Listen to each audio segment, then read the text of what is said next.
धर्मांतरण के बादशाह का गुरूर मिट्टी में मिला। योगी फोर्स ने ध्वस्त किया करोड़ों का आलीशान किला, कर दिया ऐसा हाल मिट्टी में मिले छांगुर बाबा के ख्वाब, दी योगी ने ये चेतावनी। छांगुर बाबा के गंदे खेल पर अब योगी की तिरछी नजर, कट गई एक्शन से समर्थकों में अभी से गदर, किया ऐसा योगी ने काम, बलरामपुर से दिल्ली तक खड़ा हो गया सियासी तूफान। इंसानियत पर लगाया जिस बाबा ने धब्बा, उसका होगा सारा हिसाब, योगी राज में चुकता।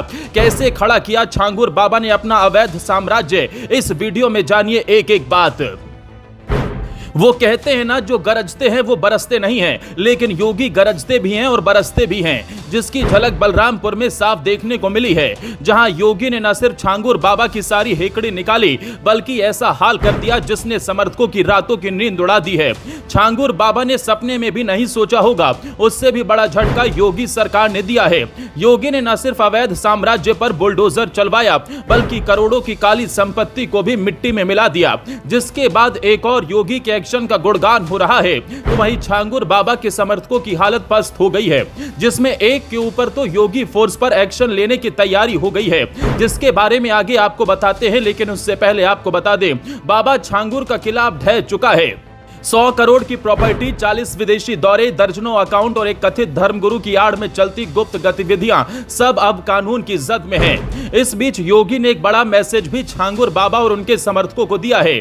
दरअसल योगी राज में जब भी किसी ने समाज को बांटने की साजिश की, योगी सरकार का बुलडोजर गरजा है।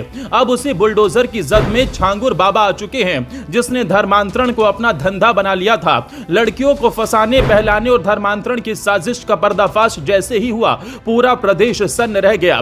बलरामपुर के मधुपुर गांव से निकलकर लखनऊ तक साजिश फैलाने वाला ये बाबा खुद को आध्यात्मिक नेता बताता था, लेकिन असल में इसके पीछे छुपी थी एक खतरनाक स्क्रिप्ट। आरोप है कि छांगुर बाबा ने कई लड़कियों को बहला फुसलाकर अपने जाल में फंसाया हुआ था। जैसे ही बाबा की गिरफ्तारी हुई, यूपी प्रशासन ने बलरामपुर के मधुपुर गांव में बने बाबा की आलीशान कोठी पर बुलडोजर चला दिया। प्रशासन ने अवैध निर्माण को जमींदोज कर दिया और साफ कर दिया कि धर्म की आड़ में जहर फैलाने वालों को बख्शा नहीं जाएगा। वहीं योगी आदित्यनाथ ने सख्त शब्दों में साफ कहा है कि हमारी सरकार बहन बेटियों की गरिमा और सुरक्षा के प्रति पूर्णता प्रतिबद्ध है। जलालुद्दीन उर्फ छांगुर बाबा की गतिविधियां न सिर्फ समाज विरोधी बल्कि राष्ट्र विरोधी भी हैं। इन पर ऐसी कार्रवाई होगी जो समाज के लिए उदाहरण बनेगी। मुख्यमंत्री ने यह भी स्पष्ट किया कि ऐसे किसी भी धर्मांतरण गिरोह को राज्य में पनपने नहीं दिया जाएगा। इनकी संपत्ति जब्त की जाएगी और दोषियों को ऐसी सजा मिलेगी जो भविष्य में ऐसी साजिश करने वालों के लिए चेतावनी होगी। आपको बता दें, छांगुर बाबा की सबसे करीबी उसकी महिला सहयोगी नीतू थी, जो 10 साल पहले धर्म परिवर्तन के बाद बाबा की अनुयायी बनी और फिर उसके रैकेट का अहम चेहरा बन गई। एटीएस को शक है कि कई लड़कियों को विदेश भेजने की तैयारी भी की जा रही थी। खबर तो यह भी है कि छांगुर सिर्फ देश के युवाओं का धर्म नहीं बदल रहा था, वो देश की सोशल और सांस्कृतिक सुरक्षा से खेल कर रहा था। ये कोई छोटा मोटा फर्जी बाबा नहीं था, ये था धर्मांतरण का इंटरनेशनल ऑपरेटर, जिसकी जांच अब योगी फोर्स कर रही है। लेकिन इस बीच पुलिस अब उसके फाइनेंसर मोहम्मद अहमद खान की तलाश कर रही है, जो इस रैकेट में पैसों का सबसे बड़ा सोर्स माना जा रहा है, जिसकी गिरफ्तारी के लिए भी टीमें लगा दी गई हैं। अब आगे क्या कार्रवाई होती है, ये देखने वाली बात होगी।